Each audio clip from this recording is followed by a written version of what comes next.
Assalamualaikum warahmatullahi wabarakatuh. Alhamdulillah, kalimat mulia yang selalu kita ucapkan dari lisan kita kepada satu-satunya pencipta segala sesuatunya, baik di langit, di bumi dan di kedalaman lautan. Dialah Allah, zat yang maha esa, zat yang hidup sendiri, zat yang mengerjakan apapun yang dia inginkan. Tidak ada sekutu baginya dalam segala hal. Dan dia telah menggantungkan segala nikmat yang dia berikan kepada kita dengan kalimat Alhamdulillah. Alhamdulillah, mata kita masih bisa menangkap cahaya sehingga melihat, telinga kita masih menangkap suara sehingga mendengar, darah kita masih mengalir di urat-uratnya, otot kita masih melekat pada tulangnya dan tulang masih dikuatkan dengan sumsumnya, serta energi yang tidak terhingga di dalam tubuh kita sehingga kita bisa beraktivitas. Alhamdulillah, air tidak pernah habis walaupun musim kemarau. Mandi, minum, mencuci pakaian, piring yang sudah kita gunakan, juga oksigen yang tidak ada batasnya, hewan-hewan yang ditunggangi, yang dimakan dagingnya, tidak pernah habis populasinya. Dan terlalu banyak nikmat Allah kalau kita ingin merincikannya, sebagaimana Allah berfirman, wa in ta'uddu ni'matallahi la tuhsuha. Kalau kalian ingin menghitung-hitung nikmat Allah, maka kalian tidak akan mampu menghitungnya. Juga kita panjatkan salawat dan taslim kepada Nabi Muhammad SAW, satu-satunya guru, kiai, suri, tauladan setiap orang yang beriman. Siapapun yang mengikutinya pasti akan selamat, hidupnya akan tentram, punya panduan hidup, tahu mana halal dan mana haram.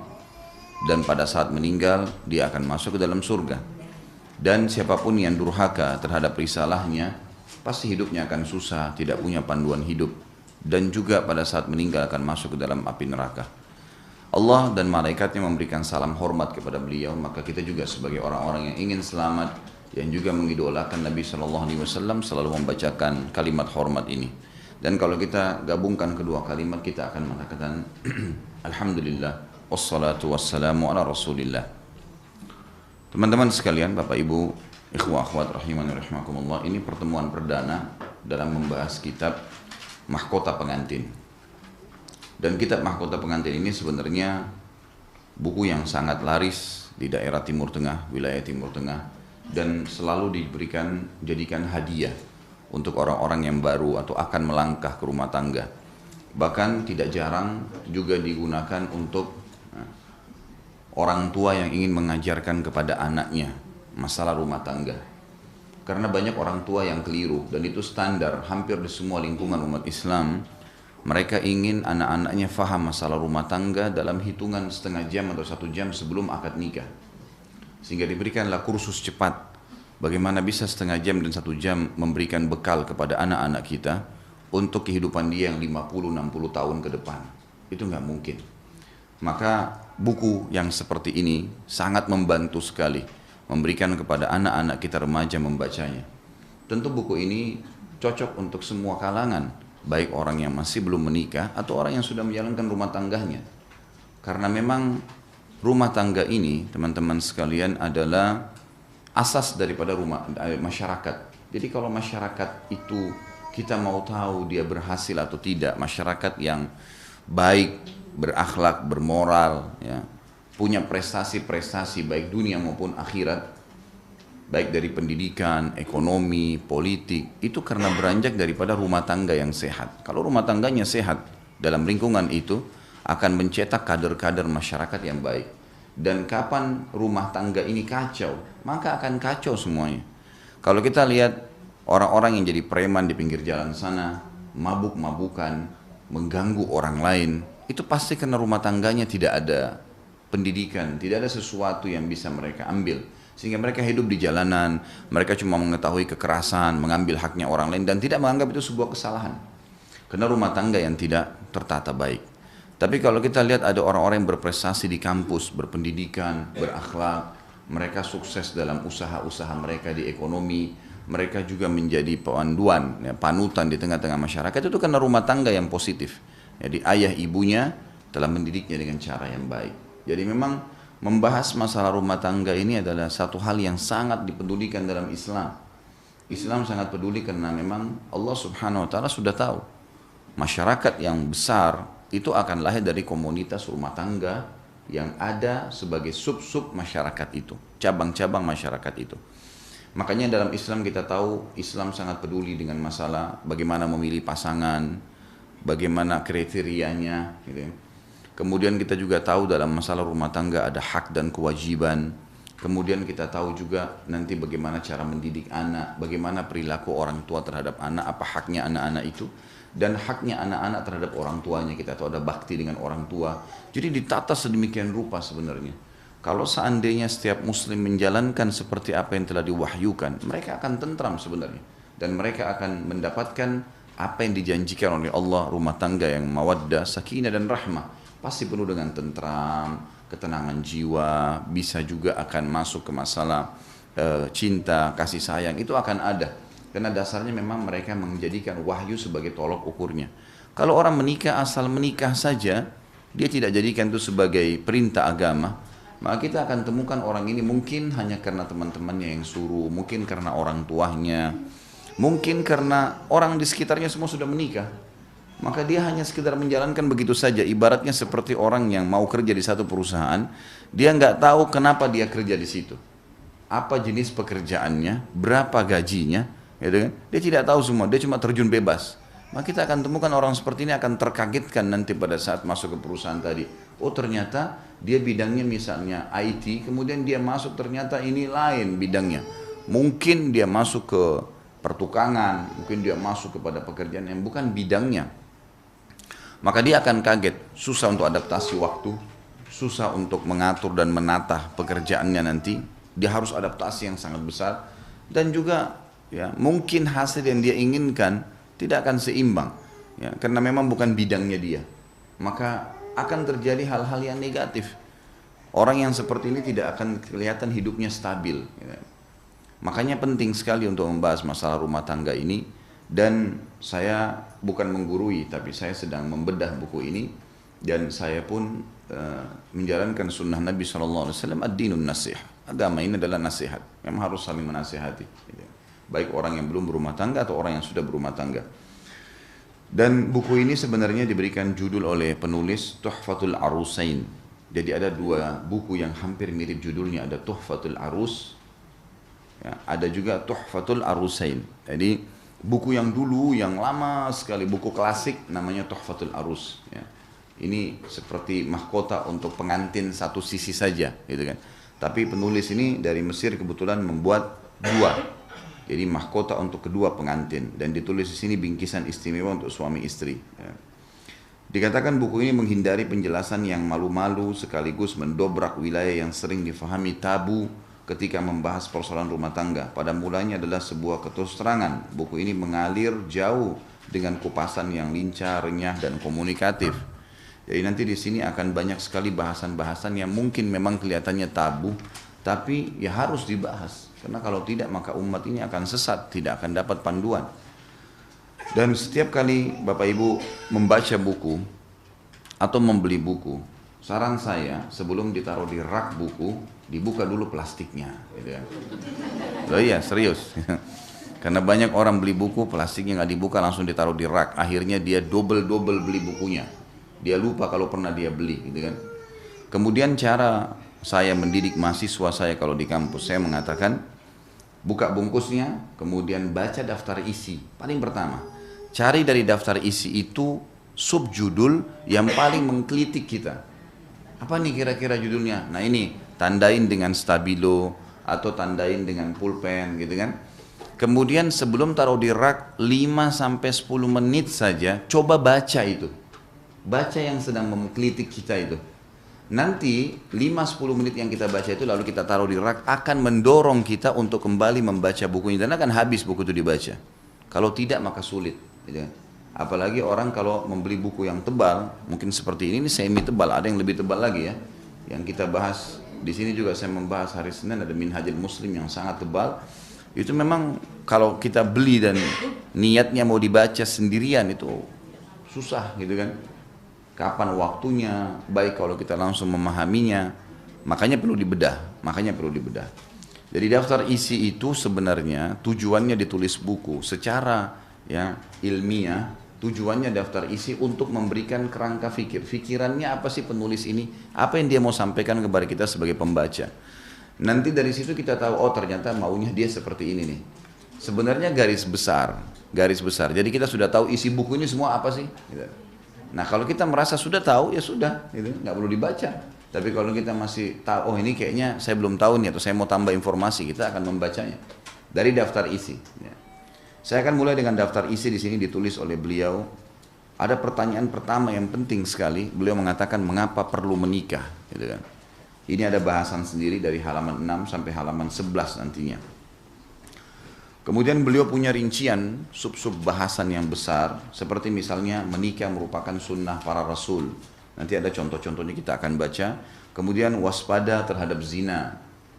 Ada bahasan sendiri, mencintai istri, menopang ketaatan pada Allah Subhanahu wa taala. Istri-istri Nabi, siapa saja nama-namanya.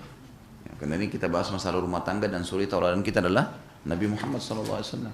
Banyak orang ditanya siapa istri Nabi, dia tidak hafal kecuali Aisyah. Yang lain, gitu kan? Anggaplah Aisyah sama Khadijah. Gitu. Yang lain masih banyak yang tidak tahu. Saudah binti Zam'a tidak ditahu namanya, gitu kan? Ummu Salamah, ya. Zainab juga itu ada 2 orang, gitu kan? Yang jelas ada istri-istri Nabi nanti akan disebutkan nama-namanya supaya kita punya gambaran, gitu kan? Dan nanti akan kita berikan gambaran juga. Kenapa dalam Islam nanti akan ada bab sendiri ya, berhubungan dengan bahasan masalah poligami, bagaimana memahaminya, kenapa harus ada dalam agama Islam, bagaimana sebenarnya dituntun oleh agama sehingga tidak ada kesalahpahaman di masyarakat, karena ini dianggap tabu, gitu kan, dianggap sesuatu lebih banyak ke negatif daripada positifnya. Kemudian ada sahaya wanita Nabi SAW. Di dalam Islam juga ada bahasa nanti akan saya jelaskan tentang hamba sahaya dalam Islam, baik laki-laki ataupun perempuan. Kemudian ada pernikahan di masa jahiliyah. Bagaimana sih pernikahan sebelum Islam datang di Mekah itu? Seperti apa keadaannya? Landasan memilih istri, kriteria istri soleha, landasan memilih suami, kesetaraan atau kafa'ah dalam pernikahan, sholat istikharah. Gitu. Kemudian dibolehkan memandang wajah wanita yang dipinang dan sebaliknya. Wanita juga boleh memandang laki-lakinya. Mahar, seperti apa panduan dalam Islam mahar itu? Keputusan Nabi SAW tentang mahar minimal dan maksimal serta sahnya pernikahan dengan mahar hafalan Al-Quran yang dimiliki oleh suami. Kemudian ada larangan berlebih-lebihan dalam mahar, cincin tunangan boleh atau tidak. Yang dibolehkan bagi peminang setelah peminangan, apa saja yang dibolehkan. Setelah khidbah, apa yang dia boleh lakukan. Bolehkah dia komunikasi, bolehkah ada pertemuan lagi dengan keluarganya misalnya. Kemudian nafkah untuk istri, setelah menikah sudah mulai masuk ke dalam bahasan rumah tangga. Nafkah, apa itu nafkah dan kenapa harus istri yang menerima nafkah ya. Malam kasih sayang, malam pengantin, hukum pergi ke salon bagi perempuan gitu kan. Mencabut bulu alis, cat kuku, memanjangkan kuku, nyanyian dalam pesta pernikahan, rukun dan syarat pernikahan, perbedaan antara ungkapan nikah sama zawaj ya. Ini sama-sama dalam istilah agama. Doa untuk sepasang pengantin, malam pengantin, sholat dulu, ini sebelum berhubungan biologis, meletakkan tangan di atas kepala istri dan mendoakannya. Lalu ada kisah nyata yang diangkat oleh beliau berhubungan dengan malam pertama ini. Doa laki-laki ketika menggauli istrinya, apa doanya dan apa manfaatnya, memecahkan selambut kegadisan, ya, itu ada dituntun secara agama dan ada beberapa hadis menjelaskan masalah itu. Bagaimana laki-laki berhubungan seksual dengan istrinya. Pesta pernikahan atau walimah, boleh mengadakan pesta perkawinan dengan kurma, susu dan minyak samin. Kalau tidak bisa membeli kambing misalnya, karena Nabi SAW menyuruh mengiklankan dengan 1 ekor kambing. Dilarang mengundang orang kaya saja dalam walimah. Jadi undang acara makan itu dibuka untuk siapa saja boleh mampir, termasuk kalau ada orang yang lewat, orang minta-minta misalnya. Bab tentang pernikahan, syarat dalam pernikahan, wanita-wanita yang haram untuk dinikahi. Nikah tahwil ya, ini juga akan ada penjelasan. Ada macam-macam nikah yang tidak dibolehkan ya. Nikah sigar, nikah muhallil, nikah mut'ah ya. Kemudian nikah yang dilakukan oleh orang yang sedang ihram, menikah dengan wanita pezina, khulu. Kalau perempuan mau narik hak suaminya karena pelanggaran-pelanggaran suami, diajukan kepada pengadilan sehingga terjadi perceraian. Nikah misyar, kemudian nikah urf. Ini semua jenis-jenis yang akan kita jelaskan nanti. Di bab poligami, karena dia masuk dalam puncak daripada rumah tangga itu, takut miskin karena banyak istri dan anak. Ada was-was yang terjadi kadang-kadang. Hak istri atas suaminya, hak-hak suami, tidak minta cerai. hak istri, pesan-pesan untuk suami istri yang berpoligami akan dijelaskan nanti. Kemudian etika berumah tangga, pergaulan yang baik, etika suami, etika istri di rumah, diharamkan menyebarkan rahasia persetubuhan, tidak menyambut suami setelah kepulangannya dari pekerjaan dengan masuk ke kamar mandi. Jadi ini ijtihad penulis ya, berusaha untuk menjelaskan secara rinci. Jangan mengingkari kebaikan suami. Bagaimana jika suami kikir, tidak memberikan nafkah, apa yang harus istri lakukan sementara dia tidak punya kerjaan misalnya? Maka ini ada bahasan sendiri. Bagaimana istri menampakkan kemarahannya pada suami kalau ada sesuatu yang dia tidak suka? Apakah dia harus merontak-rontak, dia harus memukul atau apa? Mungkin ada adabnya, dan ini akan ada adab dijelaskan nanti dengan mengenal karakter pasangan. Nasihat kepada suami agar istrinya tetap mencintainya. Nasihat untuk suami istri tinggal di rumah keluarga, baik di rumah keluarga suami ataupun istri, bagaimana semestinya diambil langkah. Bolehkah kita numpang di rumah mertua misalnya, di rumah kerabat setelah menikah, atau lebih baik kita berumah tangga sendiri? Nanti akan ada bahasan sendiri. Kriteria pria dambaan wanita, kemudian cara mengetahui pria idaman, apakah ada yang disebut dengan istri meranah, ya. Adakah suami yang meranah? Perbedaan antara zauja dengan mar'ah.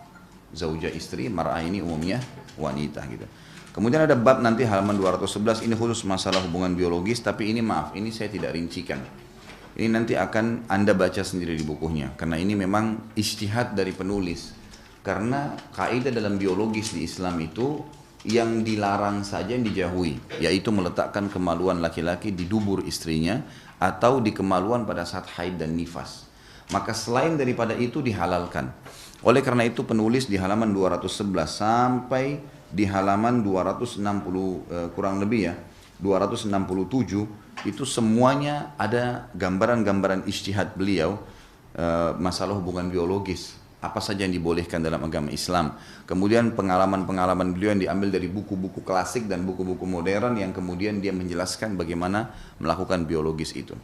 Kemudian ada di halaman 269 ada hukum istimna atau onani yang haram bagi suami kalau melakukan sendiri, tapi kalau istrinya melakukan itu maka itu dibolehkan. Yang halal bagi suami istri pada saat istri sedang haid, kafarah atau denda bagi yang menggauli istrinya saat haid dan nifas. Mensucikan diri dari haid, bagaimana caranya?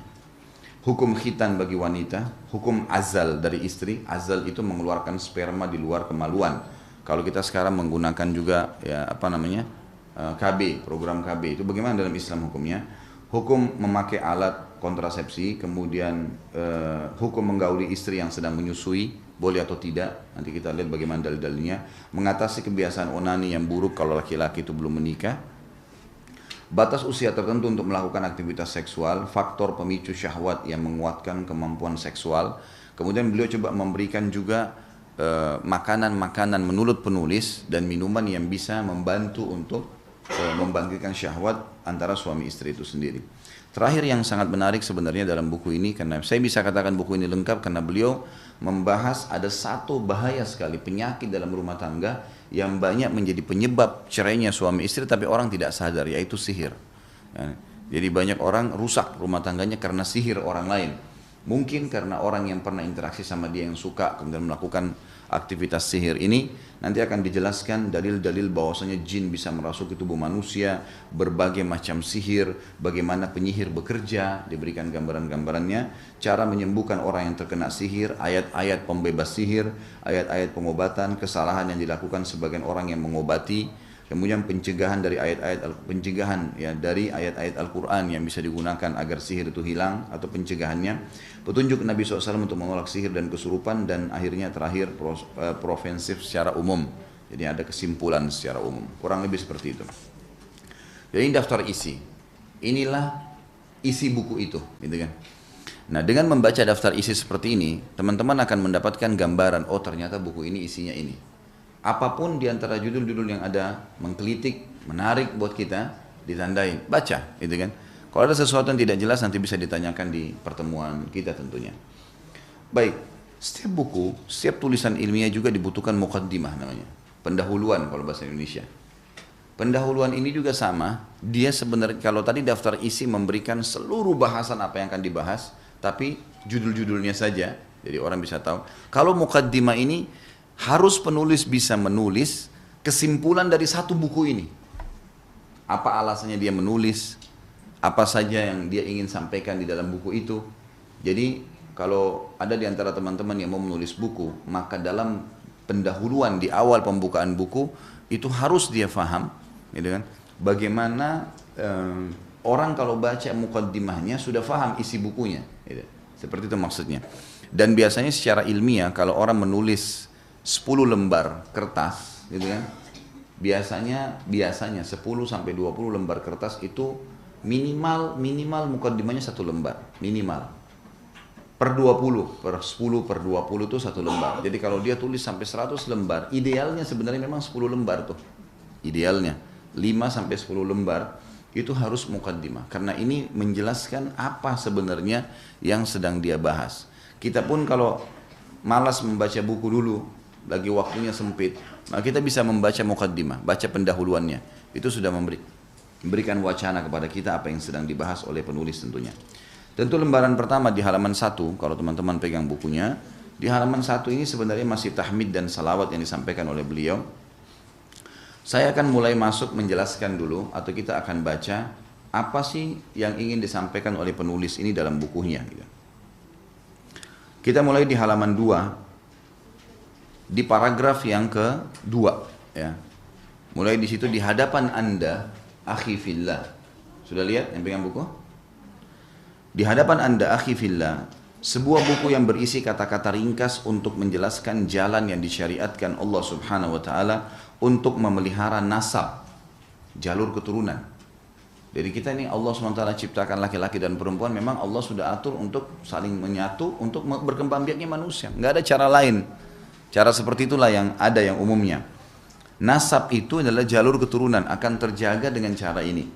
Dan memakmurkan bumi. Dan akhirnya nanti lahir kader-kader manusia yang baik, dan akhirnya memakmurkan bumi ini, menjalankan seperti apa yang Tuhan kita mau, yakni pernikahan.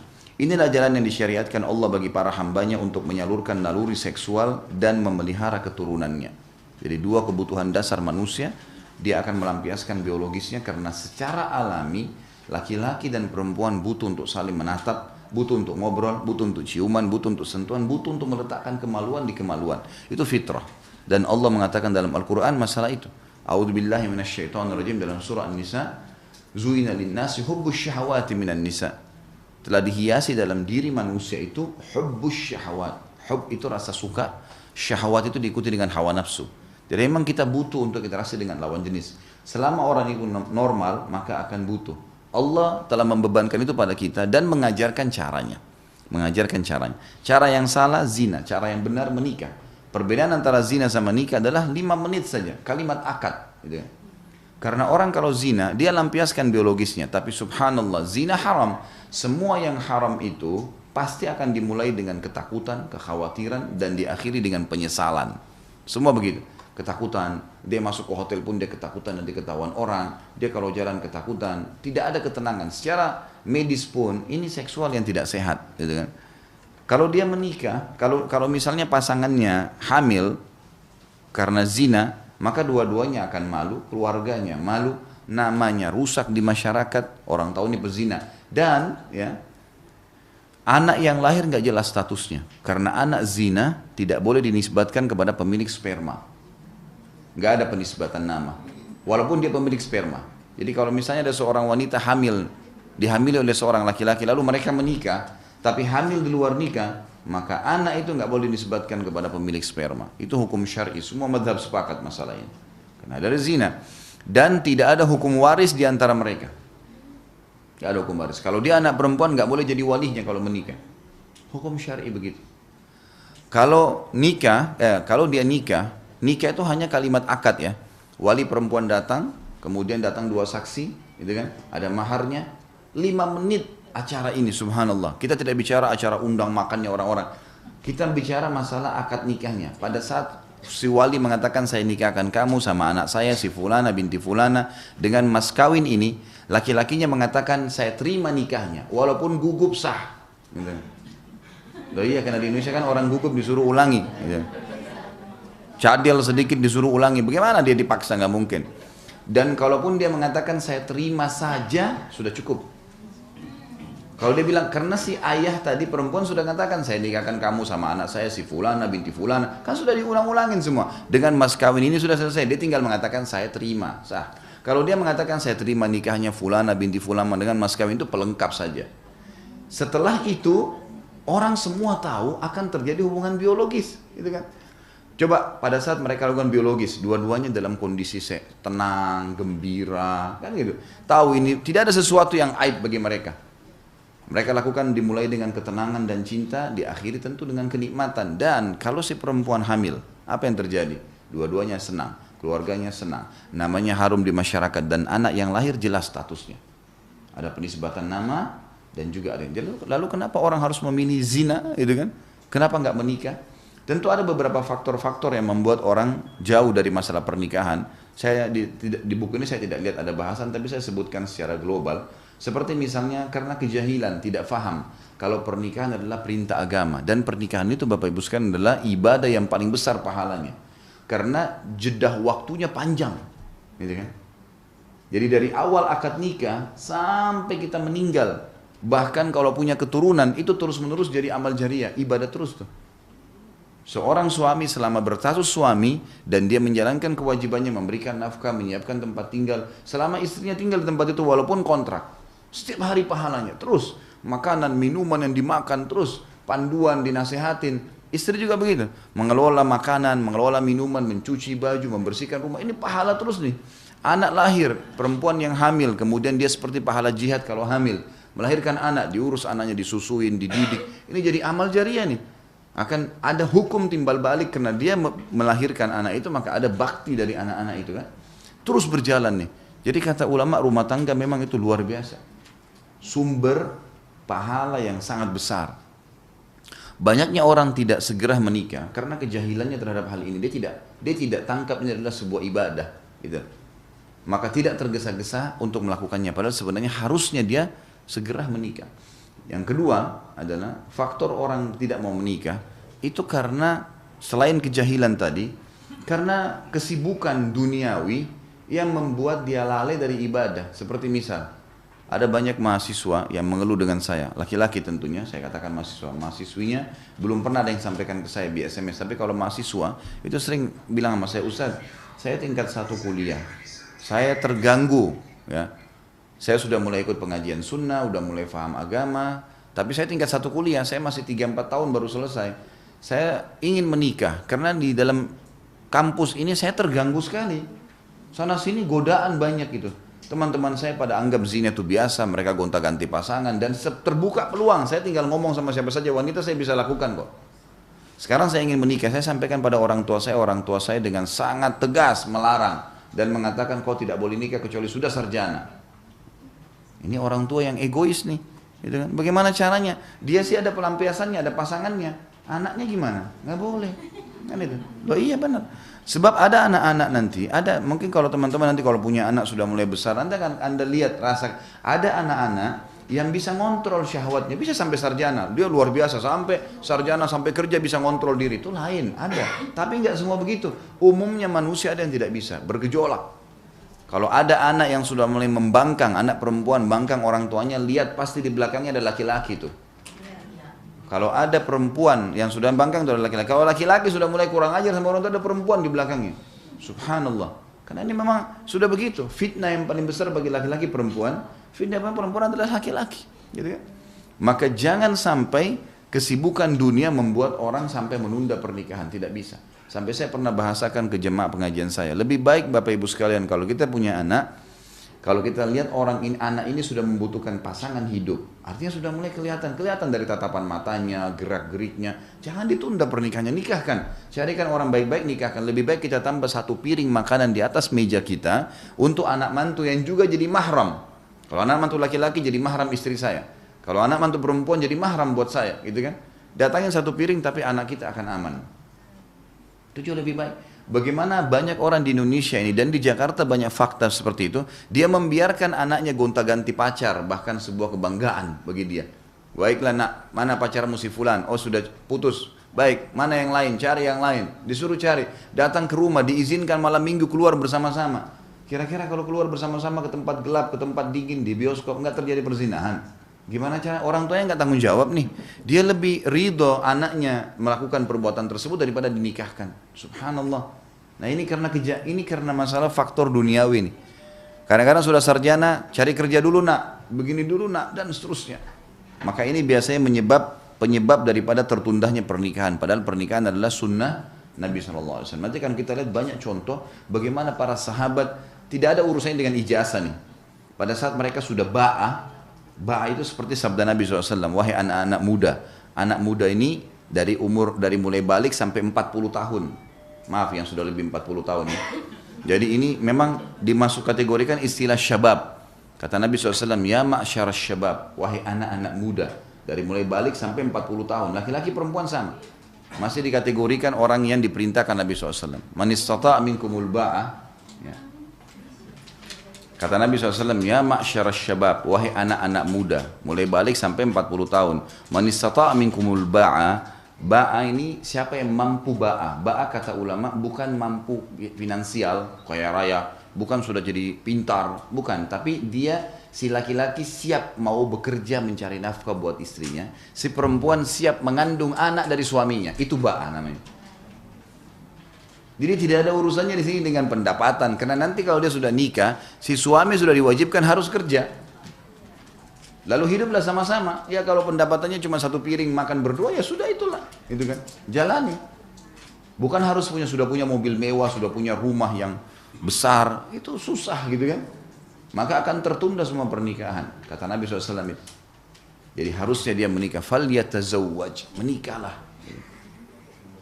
Fa innahu aghaddu lil basar wa ahsanu lil farj. Karena dia akan sangat menjaga ya, penglihatan seseorang dari hal-hal yang haram dan akan menjaga kesucian, kehormatan, kemaluan kalian.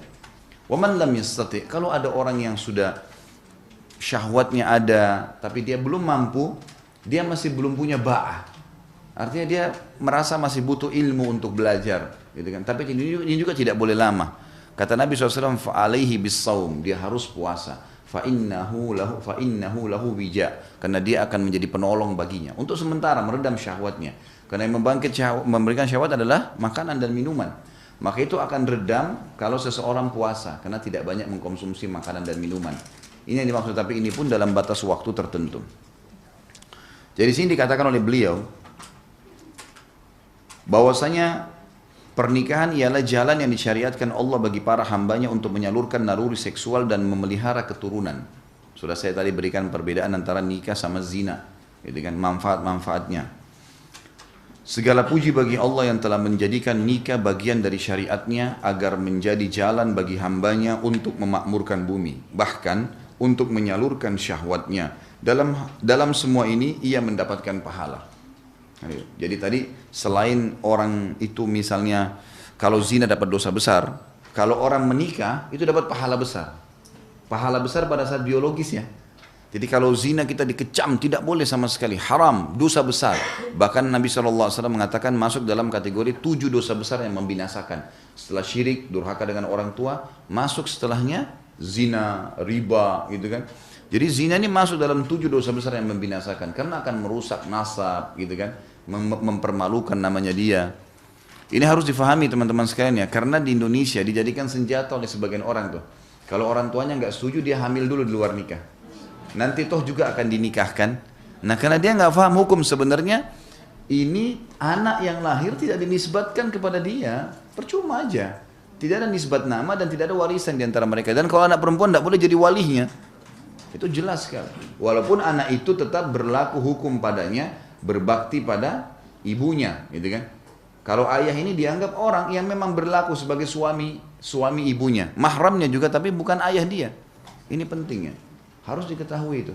Kalau ada yang mengatakan lalu bagaimana sudah terlanjur berjalan Ustaz, memang dalam hukum Allah harus ditetapkan Bapak Ibu sekalian.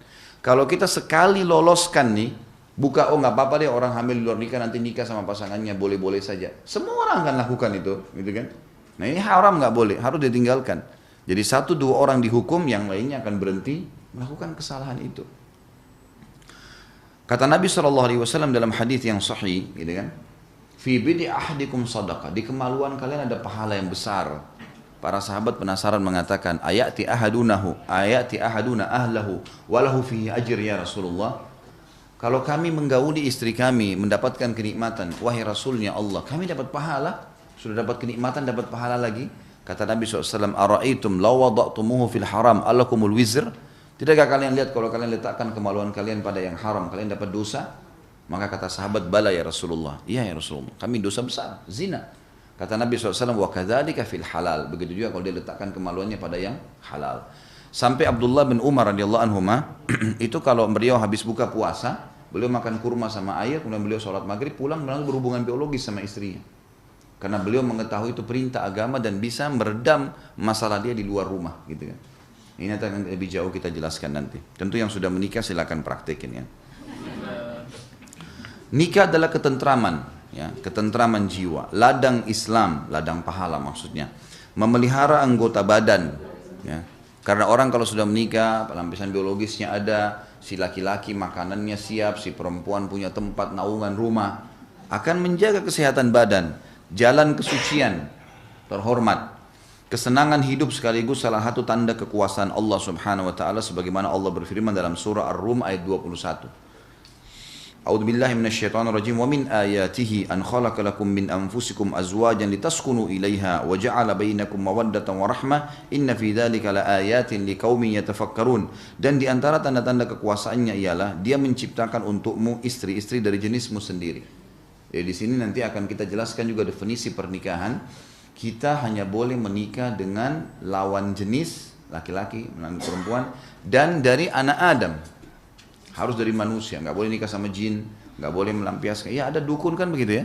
Dukun-dukun itu banyak yang sampai tua, ya seperti apa namanya nenek-nenek sudah sampai tua ndak nikah. Ada laki-laki dukun itu tidak menikah karena ada juga syarat daripada syaitan yang bekerja sama untuk menikah dengan mereka. Ada juga orang yang karena sudah tiap hari berzina, jenuh dengan manusia, pelampiasan biologisnya kepada hewan misalnya, kayak di Eropa, di Amerika, ada terjadi kan? Kebanyakan mereka yang memelihara, hewan anjing itu mereka melampiaskan biologisnya dengan hewan tersebut. Maka Allah sebutkan itu ya, dalam Al-Quran. Agar kamu, untuk apa dijadikan jadi jenis kalian sendiri dari manusia dan lawan jenis laki-laki dan perempuan, agar kamu cenderung dan merasa tentram kepadanya. Dan dijadikanlah di antaramu rasa kasih sayang, rasa kasih dan sayang. Sesungguhnya pada yang demikian itu benar-benar terdapat tanda-tanda bagi kaum yang mau berfikir. Ini adalah kata-kata yang saya bisikan di telinga setiap pemuda dan gadis yang ingin membangun keluarga Islami yang bahagia. Kata-kata yang diambil dari kitab Robnya Allah Subhanahu Wa Taala dan sunnah Rasulnya Muhammad SAW sebagai metode dan jalan dalam hidupnya. Terutama kepada kedua pengantin yang mengawali bahtera kehidupan yang untuk berlayar menuju ke akhirat. Jadi ini ditujukan kepada pemuda dengan pembicaraan yang tepat untuknya. Ada juga sedikit kultum saya di YouTube itu, ada judulnya Jalan Tol Menuju ke Surga. Coba didengar deh. Saya kurang dari 15 menit ada saya bahas tentang rumah tangga adalah jalan tol menuju ke surga. Dan memang betul teman-teman sekalian. Begitu akad nikah, mulailah ladang pahala terbuka besar di depan mata kita. Bagaimana tidak? Seorang perempuan hanya melayani, mendatangkan air, buatin kopi, bersihin baju, masuk surga. Meninggal masuk surga. Gitu kan? Itu sudah cukup, sudah ladang pahala. Kalau dia mencari lagi ladang pahala di luar rumahnya cuma tambahan. Dalam rumahnya sudah luar biasa. Dia tidak usah repot-repot keluar rumahnya. Jadi perempuan walaupun berputar-putar di rumahnya saja itu sudah cukup buat dia. Loh ya. Kata Nabi SAW, wanita manapun yang menjaga 5 waktu sholatnya tidak dihubungkan dengan sholat sunnah. Sunnah tambahan berarti. Dan berpuasa Ramadannya tidak dihubungkan dengan puasa sunnahnya. Dan melayani suaminya. Padahal yang ma'ruf, yang dibolehkan dalam agama, kalau dia meninggal dia boleh masuk dari 8 pintu surga yang mana dia mau. Tinggal tunggu mati, selesai masuk surga tuh. Luar biasa mudahnya, gitu kan? Bagi laki-laki juga begitu. Dia tinggal sibukkan, kata Nabi SAW, dinar yang engkau infakkan di jalan Allah. Dinar, jihad ya. Dinar yang engkau infakkan untuk membebaskan budak. Dinar yang engkau berikan kepada fakir miskin. Dan dinar yang engkau berikan kepada istri anakmu jauh lebih besar pahalanya. Dia nggak usah repot-repot sedekah di sana sini. Dia kasih kepada keluarganya. Tentu dia juga punya hak untuk memberikan ke orang tuanya, kepada kerabatnya. Iya. Tapi di sini, di dalam rumahnya sudah ada lahan yang luar biasa gitu. Jadi sebenarnya itu sangat penting untuk difahamin. Ini yang dikatakan oleh penulis tadi tentang bagaimana setiap pemuda laki-laki dan pemudi perempuan, muslim dan muslimah itu memahami tentang rumah tangga ini sangat penting dalam kehidupan mereka. Ada pepatah bahasa Arab tentu diterjemahkan di sini, air berbau busuk berawal dari busuknya tanah, kebusukan kaum berawal dari kebusukan nikahnya. Jadi patah bahasa Arab mengatakan begitu. Jadi kalau ada bau, ada air yang bau, itu ternyata karena memang sumbernya di bawah tanah itu ada yang bau, gitu kan? Seperti itulah. Nah, masyarakat yang rusak berawal dari pernikahan yang rusak. Ini pergaulan biologis yang salah. Dikatakan oleh penulis, saya membagi buku ini menjadi dua bagian. Pada bagian pertama saya coba menjelaskan kepada setiap pemuda yang sudah siap untuk menikah, apakah jalan yang wajib ia tempuh saat memilih istri di masa depan. Juga untuk setiap gadis yang dipinang oleh suami di masa depan, apakah ukuran yang diletakkan Islam dalam memilih suami? Ini adalah langkah paling penting bagi laki-laki dan wanita dalam kehidupannya. Ini adalah bahtera yang akan dikendarai oleh laki-laki dan wanita dalam mengarungi lautan kehidupan yang bergelombang. Karena itu masing-masing hendaklah memperhatikan calon pasangannya. Jadi ini penting sekali dari awal. Sampai sebagian ulama kejiwaan ya, namanya ilmu tarbiyah, itu mengatakan termasuk haknya anak adalah memilih pasangan yang benar dari awal.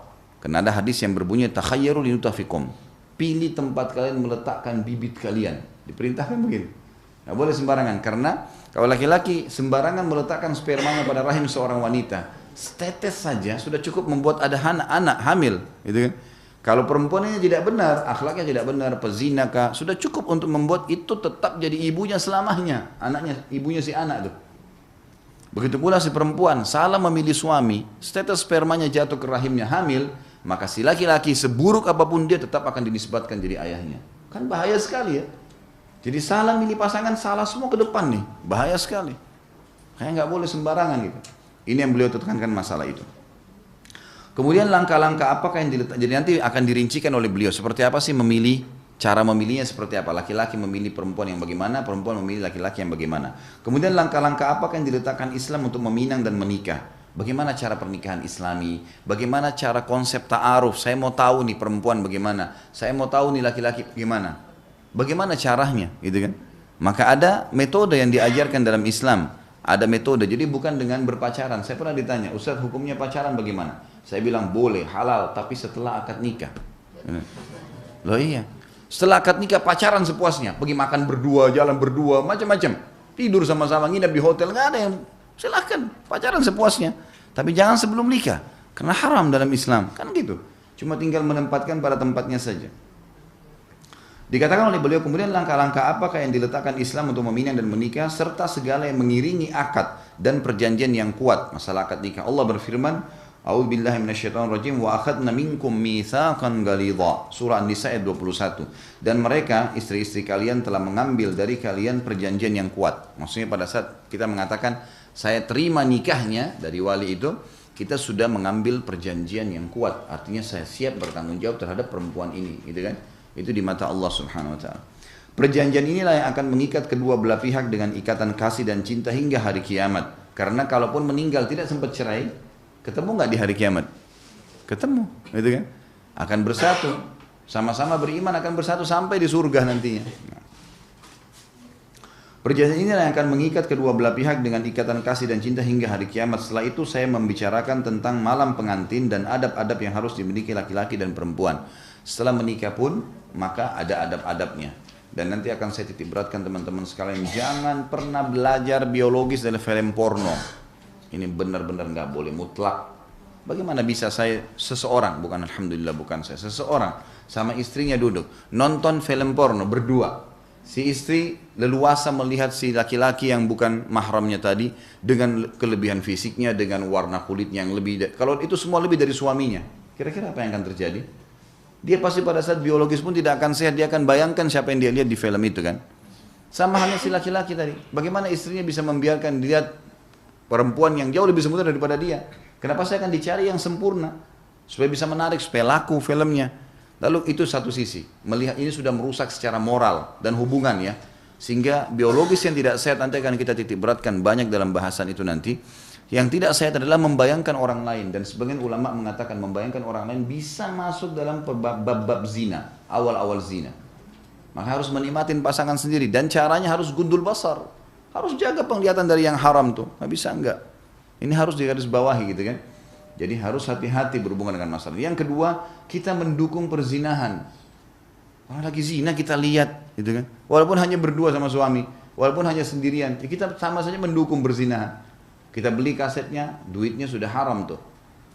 Kemudian kita tonton, belum lagi ada orang yang luar biasa, ya. Dia bukan loyal dalam kebaikan, ngajak orang ke masjid, ngajak orang nonton rame-rame, kan itu. Ini bahaya sekali.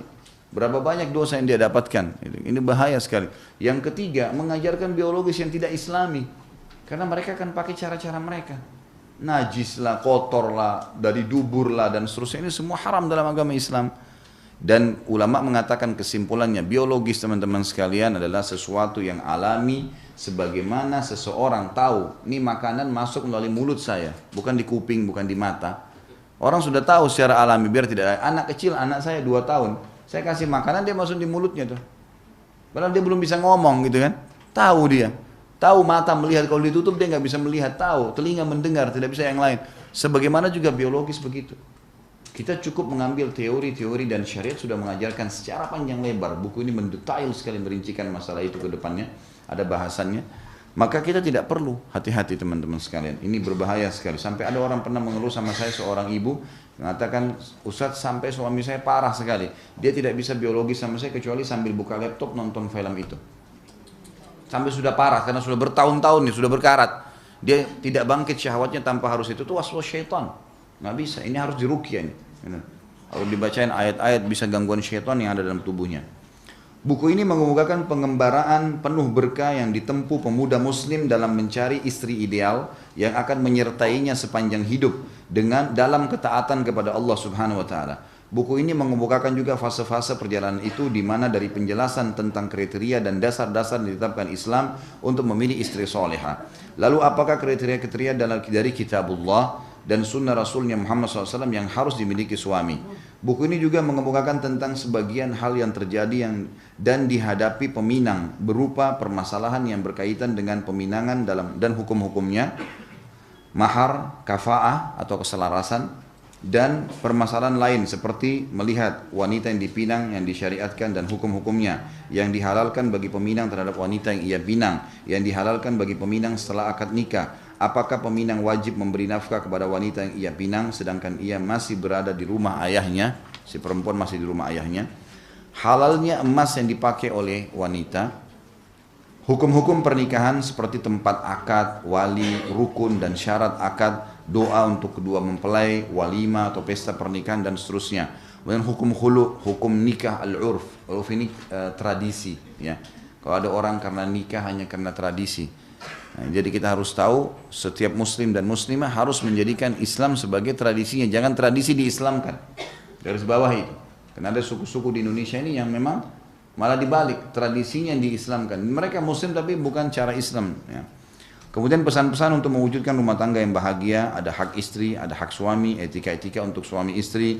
Kemudian buku ini juga memaparkan hukum jima atau seksual dan berbagai persoalannya, antara lain hukum seks dan cara memulai malam pengantin, diharamkan menyetubui istri dari dubur atau anus dan pada saat haid, solusi dari ejakulasi dini, ya, makanan dan obat-obatan yang dapat menambah kekuatan seksnya, manfaat dan kerugian seks kalau terlalu berlebihan atau kurang sekali, hukum azal, tadi mengeluarkan sperma di luar kemaluan istri, mengobati robt atau ketidakmampuan melakukan seksual pada malam pengantin.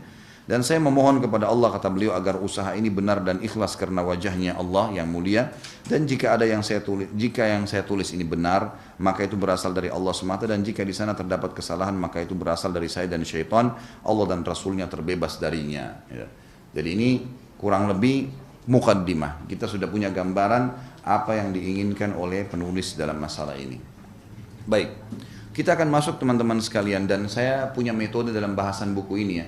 Saya akan selalu tidak buru-buru dalam menyelesaikan sebuah kajian kitab. Kita akan bahas per subbabnya, gitu kan. Apa saja yang dibutuhkan dibahas, maka kita akan bahas itu. Ada pertanyaan di sini di awal kitab, ya. Mengapa kita perlu menikah? Gitu. Beliau mengatakan, Allah Subhanahu wa taala berfirman dalam surah An-Nur ayat 32. A'udzu billahi minasyaitonir rajim, wa ankihul ayama minkum was-salihin min ibadikum wa imaikum in yakunu fuqara'a yughnihimullahu min fadli wallahu wasi'un alim. Dan kawinkanlah orang-orang yang sendirian di antara kalian. Jadi dalam Islam disuruh para sahabat tuh, seperti misalnya Umar bin Khattab pada saat menemui Hafsah, anaknya, suaminya cerai, gitu kan. Tidak menunggu berapa hari selesai masa iddah, Maka Umar bin Khattab keliling nyari siapa sahabat yang siap menjadi suaminya Hafsah. Sampai dalam Islam tidak aib menawarkan anak kita kepada orang yang kita anggap baik. Umar bin Khattab datang kepada Utsman bin Affan, tawarkan, Utsman, Hafsah layak jadi istri, nikahilah. Utsman mengatakan saya tidak punya hajat. Datang kepada Abu Bakar, wahai Abu Bakar, nikahilah. Abu Bakar pun terdiam pada saat itu, tidak memberikan jawaban sampai 3 hari. Kemudian setelah 3 hari datang lamaran Nabi Muhammad SAW. Kemudian kata Abu Bakar kepada Umar, wahai Umar, apa kau tahu kenapa saya tidak melamar Hafsah? Tadinya saya mau menikah, karena itu kau sahabat saya. Pasti saya nikahilah anak kamu kalau kamu tawarkan. Tapi saya mendengar Nabi SAW menyebut-nyebut nama Hafsah. Maka saya tidak ingin melangkahi beliau. Maka akhirnya menjadilah istri Nabi SAW. Jadi tidak aib menawarkan ya anak kita kepada orang lain, saudari kita, saudara kita. Boleh kita tawarkan kepada orang-orang saleh. Kita tahu orang ini baik, kita tawarkan. Ini saya punya adik, kamu mau nikah nggak sama adik saya? Ini saya punya anak. Ya, mungkin maaf kalau ada ibu-ibu yang anaknya dilihat ibu itu masih mampu, ini ibu saya butuh seorang suami, apakah kamu mau menikah, dan seterusnya, gitu kan? Juga termasuk tidak aib menawarkan diri sendiri dalam Islam. Iya, karena pernah ada wanita sahabiat datang menawarkan dirinya kepada Nabi SAW. Tapi ini kalau dilihat orang itu soleh dan layak ya, maka mau dia datang di masjid setelah sholat langsung duduk di sebelah Nabi SAW dan mengatakan, ya Rasulullah, saya hibahkan diri saya. Artinya Anda mau nikahi saya silakan gitu. Maka Nabi SAW dalam hadis dikatakan memperhatikan wanita tersebut dan merasa tidak punya hajat. Maka beliau pun akhirnya wanita ini menyerahkan, ya Rasulullah, kalau Anda tidak mau silakan, siapapun yang Anda tunjuk saya ridho. Maka Nabi SAW berdiri mengatakan kepada para sahabat, siapa yang mau menikahi wanita ini? Berdirilah seorang sahabat mengatakan, saya Rasulullah. Kata Nabi SAW, apa yang kau bisa jadikan sebagai mahar? Coba pulang ke rumahmu cari sesuatu. Orang ini ternyata miskin sekali laki-laki ini, nggak punya apa-apa. Dia pulang ke rumahnya, dia balik lagi, ya Rasulullah, di rumah saya nggak ada apa-apa kecuali yang saya pakai sehari-hari. Panci yang dipakai masak lah, sendok lah, nggak ada sesuatu. Saya tidak punya apa-apa. Kata Nabi, coba balik lagi cari walaupun cincin dari perak, gitu kan? Dia pulang nggak ada, dia balik, ya Rasulullah, tidak ada. Cincin dari besi, maaf, besi nggak ada. Kata Nabi SAW, kau punya hafalan Al-Quran? Dia bilang ada ya Rasulullah, beberapa surah. Baik, jadikan sebagai maharmu. Lalu dinikahkan oleh Nabi SAW. Nanti ada bahasan itu di minimal mahar, dengan sahnya menjadikan ayat Al-Quran sebagai mahar, gitu kan? Tapi saksi bahasan kita, wanita ini datang menghibahkan dirinya, tapi dengan adab-adab syar'i ya. Di sini ada, saya siap untuk menikah. Apakah jadi segini? Para sahabat begini contohnya. Kalau ada seorang sahabat yang mati syahid di medan perang, gitu kan? Maka istrinya otomatis punya iddah 4 bulan 10 hari. Maka sahabat-sahabat di Madinah itu lewat di depan rumah istri-istri mujahidin yang meninggal ini, mereka mengatakan, wahai Ummu Fulan. Kalau dia punya anak dikatakan, wahai Ummu Fulan, kalau selesai masa iddahmu beritahukan kepada kami. Ini bahasa isyarat, dia mau menikahinya. Lalu kalau memang perempuan itu tertarik, dia sudah tahu si Fulan yang datang menawarkan itu. Selesai masa iddah dia balas dengan kata santun juga mengatakan, wahai Abu Fulan, masa iddah kami sudah selesai. Artinya kalau memang kamu mau melamar silahkan. Dan itu terjadi di zaman Nabi SAW. Tidak ada sesuatu yang aib di situ, gitu kan? Jadi bukan aib untuk menawarkan diri kalau memang sifatnya positif dan punya adab-adab. Bukan berarti masalah perzinahan ya. Karena kita melihat orang itu layak untuk menjadi pendamping hidup, gitu. Seperti itu, laki-laki ataupun perempuan. Ya. Dan kawinkanlah orang-orang yang sendirian di antara kalian. Kalau ada yang sendirian, nikahkan, gitu kan? Buat mereka punya pasangan. Gitu. Dan orang-orang yang layak untuk kawin dari hamba-hamba sahaya kalian yang laki-laki dan hamba-hamba sahaya kalian dari perempuan. Jadi hamba sahaya ini Bapak Ibu sekalian didapatkan dari peperangan atau pasar hamba sahaya. Jadi begini hukum syar'inya. Kalau terjadi peperangan antara pasukan muslimin melawan pasukan kafir, maka kalau pasukan muslim menang, semua yang di pasukan kafir itu jadi hamba sahaya, semuanya, laki-laki atau perempuannya, gitu kan? Lalu dibagikanlah kepada para mujahidin. Nah, hamba sahaya dalam Islam itu diatur. Semua peperangan, semua agama, gitu kan? Semua suku itu kalau menang perang, mereka akan menjadikan hamba sahaya yang kalah. Tapi Islam mengaturnya. Hamba saya dalam Islam ini ada hukum sendiri. Ya, ada bab namanya bab raqabah, memang pembebasan budak. Jadi budak dalam Islam ini dibagi kepada para mujahidin dan dianjurkan dalam Islam untuk bebasin. Selalu kita temukan ayat ada fatahrir raqabah, bebasin budak, bebasin budak. Seperti misal orang berhubungan biologi suami istri di siang hari Ramadan Apa dendahnya, kafarahnya? Mereka harus bebasin budak. Kalau nggak bisa, nggak ada, baru mereka puasa 2 bulan berturut-turut. Kalau mereka tidak bisa, baru memberikan makan 60 orang miskin, gitu kan? Kalau ada orang sumpah bohong atau salah, demi Allah begini, tapi tidak benar, dengan denda, kena kafarah, bebasin budak. Puasa 3 hari berturut-turut atau memberikan makan 10 orang miskin. Jadi kita temukan di sini pembebasan budak bagian daripada pembersihan dari kesalahan kita, gitu kan? Juga dianjurkan dalam Islam budak itu dimuamalahkan, diperlakukan sama dengan yang lainnya. Nabi SAW menyuruh seluruh sahabat untuk memberikan makan, memberikan pakaian budak-budaknya sama dengan apa yang dimakan oleh keluarganya dan dipakai oleh keluarganya. Sampai Abdurrahman bin Auf radhiyallahu anhu itu memiliki banyak sekali budak. Setiap hari belum membebasin puluhan budak. Beli budak lalu bebasin, selalu bebasin gitu kan. Dan beliau kalau lagi jalan sama budak-budak yang banyak, ya, ada ratusan banyak sekali budak-budaknya itu, tidak bisa dibedain mana Abdurrahman mana budaknya, pakaiannya sama gitu kan. Jadi memang dalam Islam ada seperti itu ya, ada seperti itu. Nah kemudian juga boleh ada hukum namanya pembebasan budak ini maula ya. Seperti misal gini, saya punya seorang budak, laki-laki atau perempuan, lalu saya bebasin, saya katakan saya bebasin kamu karena Allah. Maka ada namanya hukum maula. Maula ini seperti misalnya kalau Bapak Ibu pernah baca, ada Abdullah bin Umar sahabat Nabi punya seorang budak laki-laki namanya Nafi'. Nafi' ini dibebasin oleh Ibnu Umar, kamu bebas karena Allah.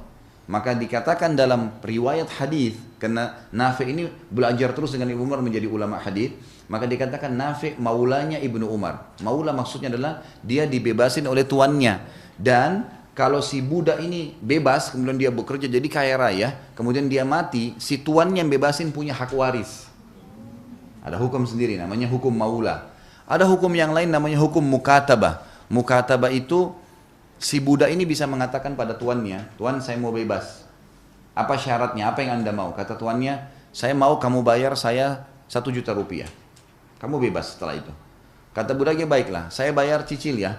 Saya bayar sebulan 100 ribu. Bisa nggak? 10 bulan saya bebas. Kata tuannya, baiklah, kamu bebas, nggak masalah. Dibayarlah 100 ribu. Ini namanya mukatabah. Dan ini Allah SWT memerintahkan, bahkan menganjurkan untuk memudahkan agar budak itu bebas, gitu kan. Tapi tidak boleh mukul budak sembarangan, gitu kan? Tidak boleh menindas mereka, harus memberikan haknya, gitu kan. Bahkan dianjurkan untuk dibebasin. Nah ada budak laki-laki, ada budak perempuan. Nah budak-budak perempuan dan laki-laki ini boleh juga diajak menikah. Syaratnya adalah tuannya bebasin dulu, gitu kan. Kamu bebas ya, saya bebasin, baru menikahlah. Ya. Jadi ini termasuk yang dimaksud dalam ayat tadi dikatakan, dan nikahkanlah hamba-hamba sahaya kalian laki-laki dan hamba-hamba sahaya kalian perempuan. Boleh juga dinikahkan antara hamba sahaya sama hamba saya. Seperti kalau pernah dengar ulama besar namanya Hasan Basri. Pernah dengar ya? Hasan Basri itu ibu dan ayahnya budak. Budaknya sahabat, gitu kan. Yang satu budaknya Abu Bakar, yang satu budaknya Zaid bin Thabit. Zaid bin Thabit. Maka ibu dan ayahnya ini dinikahkan oleh kedua sahabat tadi. Sehingga lahirlah Hasan Basri yang akhirnya ya ibunya Hasan Basri ini kalau tidak salah pernah menjadi budaknya Ummu Salamah, istri Nabi SAW. Lalu kalau ibunya lagi pergi ke pasar disuruh beli sesuatu oleh Ummu Salamah kalau Hasan Basri nangis sambil didiamkan disusui, bukan disusui sebenarnya, jadi diberikan payudaranya supaya dia tenang. Maka diberikan julukan Hasan Basri anak susu Nabi SAW, walaupun Ummu Salamah itu sudah tua, nggak bisa lagi punya anak. Tapi seperti itulah yang dimaksud dengan hamba sahaya. Jika mereka miskin, dan ini adalah janji dari Allah.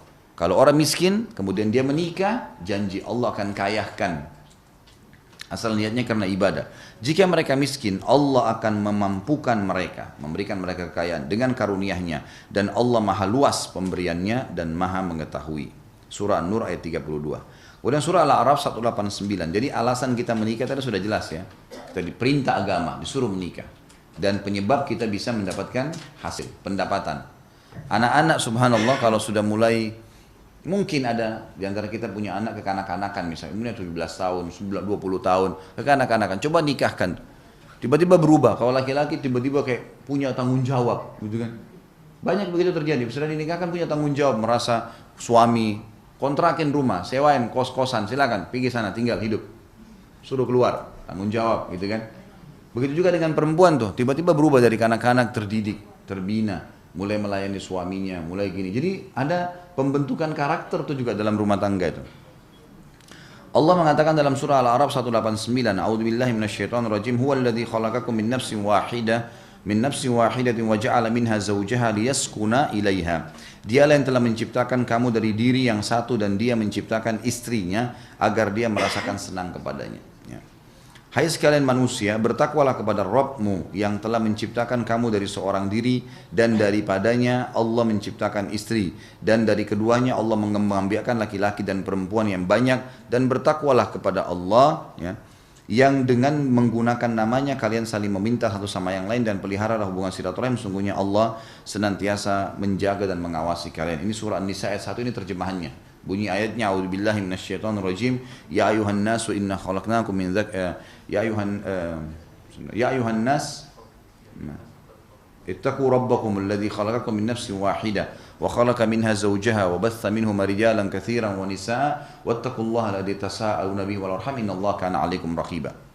Kemudian juga surah Ar-Rum ayat 21 Allah Subhanahu wa taala menjelaskan, jadi tujuan pernikahan yang kedua di sini mengapa harus menikah adalah pengembangbiakan. Kalau yang pegang buku bisa dikasih situ ya. Jadi surah An-Nur tadi itu karena ibadah. Ya, tujuannya untuk melakukan perintah Allah. Kemudian juga yang kedua untuk menjadi kaya, punya pendapatan. Ya, si suami akan otomatis bekerja. Si istri akan memberikan ketenangan pada suaminya dengan siapnya makanan, rapihnya rumah, didikan anak dan seterusnya. Kemudian yang ketiga, jadi yang pertama ibadah, yang kedua adalah untuk mendapatkan menjadi sumber income karena menikah. Kemudian yang ketiga adalah untuk mendapatkan ketentraman, surah Al-A'raf 189. Kemudian yang keempat untuk mempunyai keturunan, berkembang biak, surah An-Nisa ayat 1. Allah SWT jelaskan masalah itu. Kemudian surah Ar-Rum ayat 21 yang artinya dan diantara tanda-tanda kekuasaannya ialah dia menciptakan untukmu istri-istri dari jenismu sendiri supaya kamu cenderung dan merasa tentram kepadanya dan dijadikan diantaramu rasa kasih dan sayang. Sesungguhnya pada yang demikian itu benar-benar terdapat tanda-tanda bagi kaum yang mau berfikir. Wa min ayati an khalaqalakum min anfusikum azwaja litaskunu ilaiha wa ja'ala bainakum mawaddatan wa rahmah inna fi dzalika laayatin liqaumin yatafakkarun. Ya. Jadi ini termasuk juga tujuan daripada kenapa harus menikah, untuk mendapatkan ketentraman jiwa, cinta dan kasih sayang. Kemudian surah An-Nahl ayat 72. A'udzubillahi minasyaitonirrajim. Wallahu ja'ala lakum min anfusikum azwajan wa ja'ala lakum min azwajikum banina wa hafadha wa razaqakum minat thayyibat. Al-ayat. Ini dalil lain bahwasanya tujuan pernikahan untuk memiliki keturunan. Jadi kalau maaf ibu-ibu atau akhwat kita di sana, kalau ada orang yang mau melamar dan dia berikan syarat, saya mau nikah tapi saya nggak mau punya anak, dari awal tolak pernikahannya, tolak lamarannya, gitu kan? Karena nggak bisa. Tujuan pernikahan memang tujuan untuk punya anak. Bagaimana orang hubungan biologis nggak hamil? Ya, sedangkan orang pakai KB saja bisa saja hamil, gitu kan? Sulit, nggak mungkin itu. Itu tujuan. Makanya Allah katakan dalam surah An-Nahl ayat 72, Allah menjadikan bagi kalian istri-istri dari jenis kalian sendiri dan menjadikan bagi kalian dari istri kalian itu anak-anak dan cucu-cucu dan memberikan kalian rezeki yang baik-baik. Artinya setelah kalian jalankan itu Allah akan jaminkan adanya rezeki. Rasulullah SAW yang berakhlak Al-Quran menganjurkan dan memotivasi kita untuk menikah. Imam Bukhari meriwayatkan dari Abdurrahman bin Yazid radhiyallahu anhu, ia berkata, "Dakhaltu ma'a Alqamah wal Aswad ala Abdullah, faqala Abdullah, kunna ma'a Nabi sallallahu alaihi wasallam shababan la najidu syai'an. Faqala lana Rasulullah sallallahu alaihi wasallam, ya ma'syara asy-syabab man istata'a al-ba'a falyatazawwaj fa innahu aghaddu lil basari wa ahsanu lil farj wa man lam yastati' fa alayhi bis shaum fa innahu lahu wija." Aku bersama Alqamah dan Al-Aswad mendatangi Abdullah, maksudnya Abdullah bin Umar radhiyallahu anhuma. Maka Abdullah mengatakan, dulu kami waktu hidup bersama Nabi SAW sebagai pemuda-pemuda yang tidak memiliki apa-apa. Kami belum punya kerjaan, tidak punya pendapatan. Lalu Nabi SAW justru bersabda kepada kami, wahai sekalian para pemuda, barang siapa yang mampu menikah maka menikahlah, karena menikah lebih dapat memelihara pandangan dan menjaga kemaluan. Barang siapa yang tidak mampu maka hendaklah dia berpuasa, karena puasa dapat mengekang keinginannya. Hadis ini riwayat Bukhari. Sabda Nabi SAW al-ba'ah dengan hamzah dan ta'nits, ya, mamdud, ini maksudnya dalam istilah grammar bahasa Arab ya. Mengenai kata ini ada bacaan lainnya tanpa hamzah dan mad. Terkadang dengan hamzah dan dipanjangkan dengan tanpa ha. Diucapkan juga al-baha. Bisa juga makna al-bahas. Seperti pertama, tapi dengan huruf ha sebagai pengganti huruf hamzah. Konon dengan mad artinya mampu untuk membiayai pernikahan. Sedangkan dengan memendekkan mempunyai makna persetubuhan. Jadi dua-dua punya makna yang sama. Orang mampu membiayai pernikahan, dia mau melamar wanita, ada sesuatu yang dia bisa kasih. Kalau kita mungkin perangkat sholat lah, apalah. Atau memang dia mampu melakukan biologis, dia siap si laki-laki untuk melakukan biologis, atau si perempuan nanti hamil dari suaminya. Al-Khattabi rahimahullah mengatakan yang dimaksud dengan ba'a ialah nikah. Asal maknanya berarti tempat yang ditempatinya. Al-Maziri mengatakan akad pada wanita diambil dari kata-kata ba'a. Karena perihal orang yang menikahi wanita adalah menempatkannya di rumah. An-Nawawi rahimahullah berkata, para ulama berselisih tentang apa yang dimaksud dengan ba'a di sini dalam dua pendapat yang merujuk pada satu makna. Yang paling sahih bahwa yang dimaksud dengan ba'a menurut makna bahasanya adalah bersetubuh. Jadi makna hadis ini barang siapa di antara kalian yang mampu bersetubuh karena mampu membiayainya, yakni biaya pernikahan, maka menikahlah. Dan barang siapa yang tidak mampu bersetubuh maka tidak mampu membiayainya. Yang dimaksud karena tidak mampu membiayai, tidak mampu nanti memberikan sesuatu pada istrinya, maka hendaklah ia berpuasa untuk menolak syahwatnya dan memutuskan keburukan keinginannya, sebagaimana orang yang dikebiri. Ya, maksudnya di sini orang kalau dikebiri kan haram dalam Islam, tapi kita tidak ada kebiri itu, diganti dengan puasa. Berdasarkan pendapat ini maka perintah ini berlaku untuk para pemuda yang notabene menginginkan wanita dan mereka tidak bisa lepas dari hal itu pada umumnya. Pendapat kedua, yang dimaksud dengan al-ba'a di sini adalah biaya nikah. Istilah ini merujuk pada kelazimannya. Maknanya, barang siapa di antara kalian yang mampu membiayai nikah, maka menikahlah. Barang siapa yang tidak mampu, maka berpuasalah untuk menolak syahwatnya. Alasan yang mendorong kalangan mengemukakan pendapat seperti ini ialah sabda beliau sallallahu alaihi wasallam, "Man lam yastati' fa alaihi bis-shaum."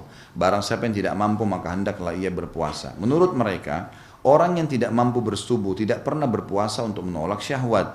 Maka dalam hal ini wajib mentakwilkan ba'a dalam pengertian al-ma'un atau biaya. Kalangan yang berpendapat dengan pendapat pertama memisahkan dari hal ini dengan makna perkiraan tersebut. Alasan tersebut dikemukakan oleh Al-Bazi, namun Iyad menjawab tidak mustahil bila kemampuan itu berbeda-beda. Maka yang dimaksud dengan sabda Nabi SAW, barang siapa yang mampu menikah ialah mencapai usia yang mampu untuk bersetubuh, maka hendaklah ia menikah. Dengan demikian sabdanya, barang siapa yang tidak mampu yaitu tidak mampu untuk menikah. Jadi di sini sebenarnya beliau datang merincikan hadis satu persatu. Dan sebenarnya kita mungkin menganggap kok apa pentingnya sih untuk membahas definisi seperti ini, merincikan? Bukankah cukup cuma dijelaskan saja ba'a berarti sudah siap menikah? Maka ulama tidak melihat seperti itu, karena penjabaran seperti ini bisa nanti akan mengambil sebuah kesimpulan untuk memudahkan ini menjadi sebuah fatwa yang semua orang bisa lakukan. Makin mudah makna daripada sebuah kalimat dari hadis atau ayat, makin mudah untuk diaplikasikan, gitu kan? Jadi makin sulit maknanya, makin sulit diaplikasikan. Makanya ulama sering menjabarkan, dan ini sudah tradisi dalam buku-buku fikih kita. Sabda Nabi SAW, "Fal yatazawwaj," maka hendaklah ia menikah. Termasuk tambahan pada kitab As-Siyam dari jalur Abu Hamzah dari Al-A'mash di sini mengatakan, "Fa innahu aghaddu lil basar wa ahsanu lil farj." Karena itu lebih menundukkan pandangan dan lebih memelihara kemaluan. Sedangkan sabda beliau aghaddu artinya asyadu ghadban, ya, lebih menundukkan, dan ahsanu artinya lebih memelihara dan melindungi dari terjerumusnya ke dalam kenistaan. Maksudnya kemaluannya, kalau dia jadukan pada kemaluan yang salah tidak dengan akad nikah, maka akan ada kenistaan, terhina, malu dan seterusnya. Sabdanya adalah fa innahu lahu wija, karena puasa dapat mengekang keinginannya, yakni melindunginya.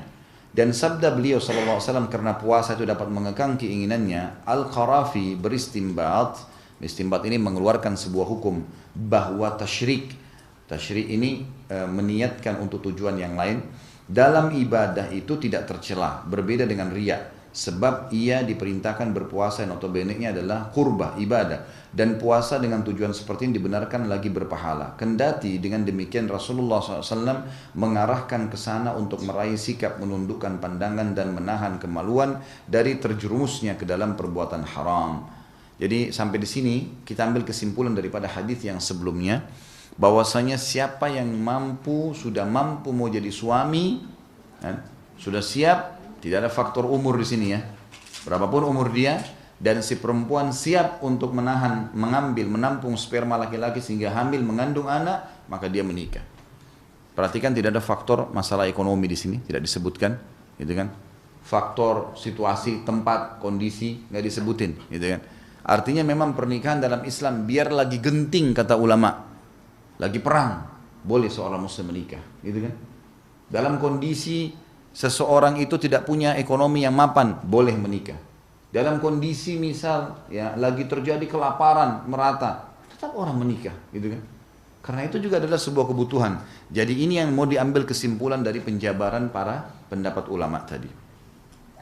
Kemudian ada wasiat Nabi SAW untuk setiap laki-laki kalau mau menikah. Apa yang dia harus lakukan? Ada hadis sahihain, riwayat Bukhari Muslim. Kata Nabi SAW, tunkahul mar'atu li arba'ah.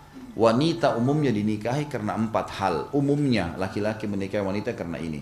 5 liha, karena kekayaannya. Lihat wanita itu karena kaya, banyak orang menikahinya. Wali hasabiha, karena jalur keturunannya, gitu kan? Dianggap baik orang tuanya, gitu kan? Atau mungkin orang di Indonesia biasa bilang darah biru dan apalah, gitu kan?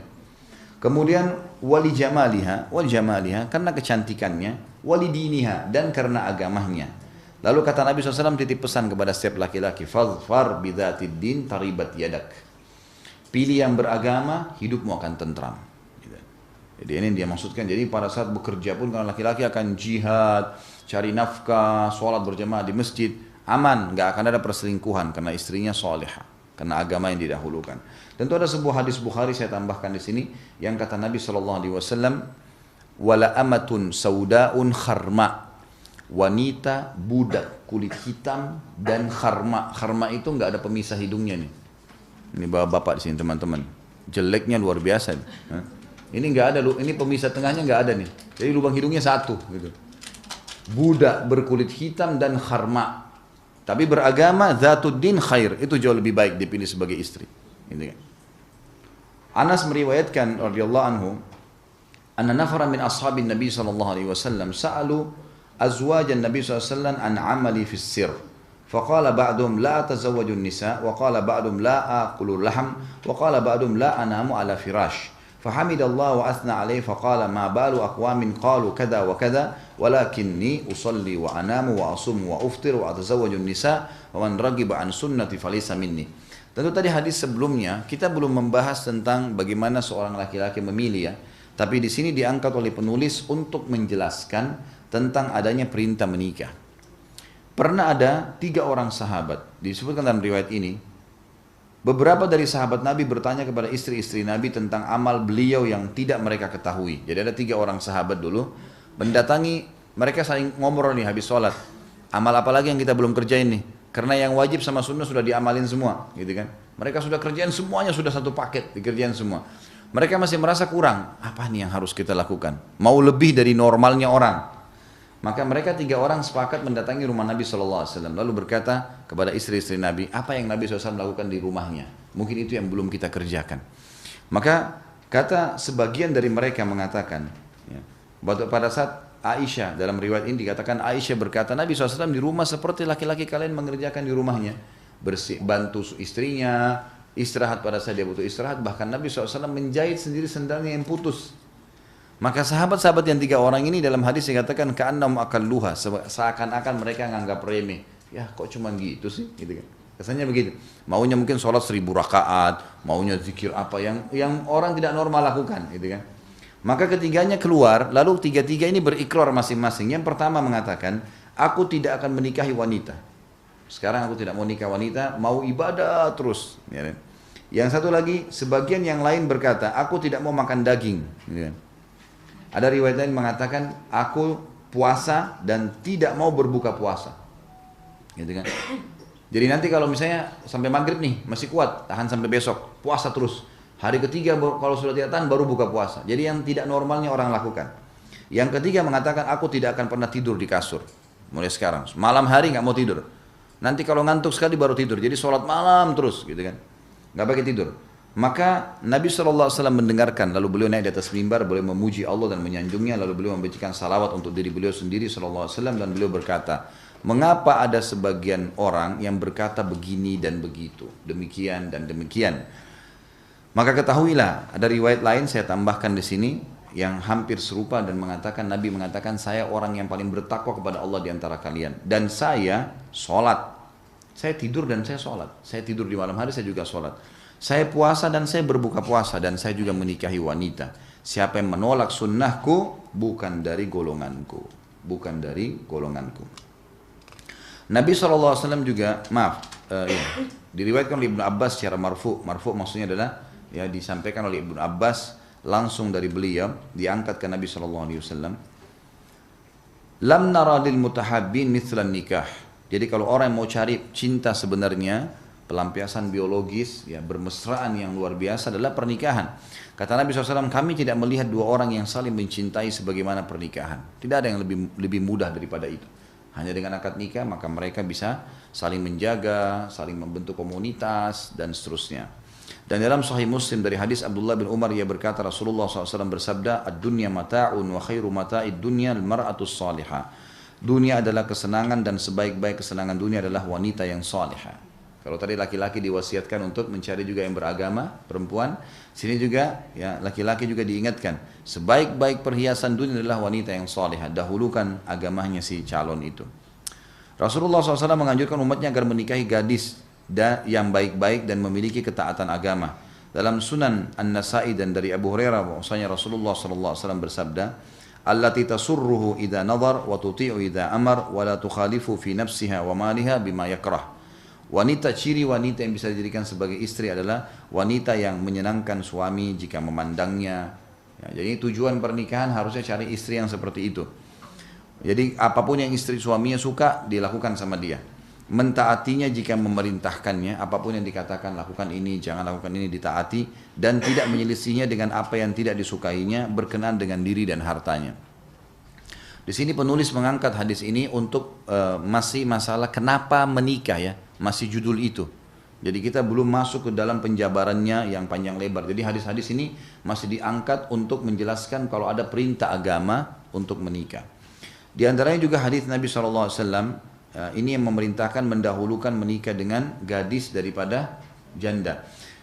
Alaikum bil abkar fa innahunna a'zabu afwahan wa antaqu arhaman wa arda bil yasir.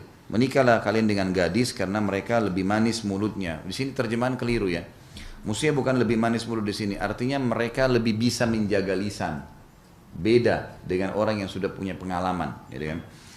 Lebih jernih rahimnya karena belum pernah dibubuhi oleh sperma yang lain dan lebih ridho dengan yang sedikit. Artinya kalau misalnya dia sudah pernah menikah sebelumnya, kemudian sudah pernah ada pendapatan, gitu kan. Misal suami pertama dulu yang sudah meninggal atau cerai memberikan dia 1 juta atau 3 juta atau 10 juta per bulan. Menikah dengan suami kedua mampunya tidak sampai ke situ. Maka gadis yang belum pernah punya suami, dia bisa lebih menerima keadaan ya, daripada suaminya. Tentu kita belum merincikan hadis ini ya. Nanti akan ada bahasannya. Ada bahasannya. Ini hanya penyampaian dari Nabi SAW, hadis yang dikumpul oleh penulis yang membuktikan memang ada perintah untuk mencari pasangan, menikah dan seterusnya. Ketika Jabir radhiyallahu anhu menikah dengan seorang janda, maka Nabi SAW mengatakan kepadanya, ala tazawwajta bikran tulaibuka wa tulaibuha wa tudahikuka wa tudahikuha. Mengapa engkau tidak menikah dengan gadis yang bisa bermain-main denganmu dan engkau bisa bermain-main dengannya? Ia bercumbu denganmu dan engkau juga bercumbu dengannya. Maksudnya di sini adalah ada perintah bagi laki-laki mendahulukan gadis. Jadi di sini bukan berarti janda itu aib, bukan sama sekali. Nanti akan ada bahasan hadis-hadis. Nabi SAW menikahi janda, gitu kan? Ini juga Jabir menikahi janda. Kemudian Abdurrahman ada sahabat Nabi yang lain juga menikahi janda. Banyak yang menikahi janda dan banyak yang menikahi istri-istri para mujahidin. Dan itu tidak ada aib dalam Islam. Tetapi kita melihat ada hadis Nabi yang menganjurkan untuk memprioritaskan gadis. Yang lebih banyak ditangkap oleh para ulama agar perempuan-perempuan itu tidak berumur tua baru menikah. Yang dimaksud sini gadis sebenarnya adalah fokuslah kepada anak-anak perempuan yang memang harusnya jangan dibiarkan mereka tumbuh tanpa suami, gitu loh. Itu lebih banyak maknanya ke situ hadisnya. Nabi SAW menganjurkan untuk menikah wanita yang banyak anak dan tidak menyukai wanita yang tidak bisa melahirkan anak. Jadi kita boleh memilih wanita yang memang siap untuk punya anak. Ya, siap untuk punya anak. Atau memang wanita itu dasarnya subur. Dasarnya subur. Jadi kita boleh mencari tahu tentang informasi itu. Misal kita tahu dari orang tuanya, dia bersaudara berapa orang, kan bisa ketahuan. Karena tujuan menikah juga punya keturunan. Gitu kan. Kata Nabi SAW, kata Ma'qil bin Yasar radhiyallahu anhu, ja'a rajulun ila Rasulillah SAW faqala inni asabtu imra'atan dhata hasabin wa mansib illa annaha la talidu afa atazawwajaha fanahahu thumma atahu ath-thaniya fanahahu thumma atahu ath-thalitha fanahahu faqala tazawwajul waludul wadudu fa inni mukathirum bikum. Seorang laki-laki datang kepada Rasulullah SAW seraya mengatakan, sungguhnya aku mendapatkan seorang wanita yang memiliki kedudukan dan juga memiliki kecantikan di sini ya, karena ada dzatu hasabin wa mansib dalam bahasa Arab. Punya kedudukan, punya keturunan, ya, punya kekayaan. Aku menemukan wanita yang siap menikah, tapi seperti ini keadaannya, punya kelebihan fisik, punya kelebihan jalur keturunan yang baik, punya kelebihan harta. Tapi dia punya masalah satu, tidak bisa melahirkan. Mandul. Maka apakah aku boleh menikahinya ya Rasulullah? Karena dia minta saran Nabi ya. Jadi sahabat ini minta datang saran Nabi. Maka seorang muslim kalau diminta saran menyampaikan. Apalagi Nabi SAW. Maka Nabi SAW mengatakan jangan. Kemudian dia datang yang kedua kali minta izin sama Nabi. Ya Rasulullah, saya mau nikahi dia. Bagaimana saran anda? Kata Nabi jangan. Sampai 3 kali. Setelah 3 kali pun barulah Nabi SAW mengatakan menikahlah dengan wanita yang subur, yang bisa melahirkan banyak anak, karena saya bangga dengan jumlah umatku pada hari kiamat. Nanti akan saya jelaskan juga pada pertemuan-pertemuan akan datang bagi akhwat kita terutama. Kalau melahirkan dalam Islam selain memiliki pahala yang besar, karena pahalanya setiap kali hamil sama dengan jihad bagi laki-laki. Yang kedua, ternyata ada penelitian dari medis, ya, tim medis muslim, ya memang ada penelitian ternyata wanita Allah bebankan melahirkan, hamil, itu justru karena berhubungan dengan masalah kesehatannya. Makin sering melahirkan, justru makin sehat bagi wanita. Ya, itu ada bahasan sendiri. Tapi kalau misalnya ada ibu-ibu pernah lihat nenek-nenek kita dulu misalnya ya. Ada misalnya mertua kakak saya di Surabaya. Tenang, jangan tanggapi dulu sebentar. Ini bahasan masih panjang ini. Saya kasih gambaran umumnya dulu. Ada mertua kakak saya di Surabaya, umurnya itu meninggal umur 90 tahun sekian. Itu ajal memang ya. Tetapi dia punya anak, dia sendiri ya, punya anak 16. Jangan astagfirullah, Masya Allah. Jadi dia punya anak 16 orang anak. Sebentar, sabar. Dia punya 16 orang anak. Dan subhanallah ceritanya dia yang dinukil dari keluarga. Karena ini mertua kakak saya dan masih ada hubungan kerabat. Ibu ini setiap kali hamil gak pernah ngeluh. Dia selalu senyum, dia anaknya. Ke-16 anaknya semuanya hidup, semuanya bakti sama dia. Sampai waktu dia meninggal 90 tahun, anaknya paling bungsu itu umurnya sekitar 40 tahun. 40. Itu semuanya tiap hari silih berganti ke rumahnya. Hormatin dia, penuhi kebutuhannya, rawat, rumah sakit. Luar biasa.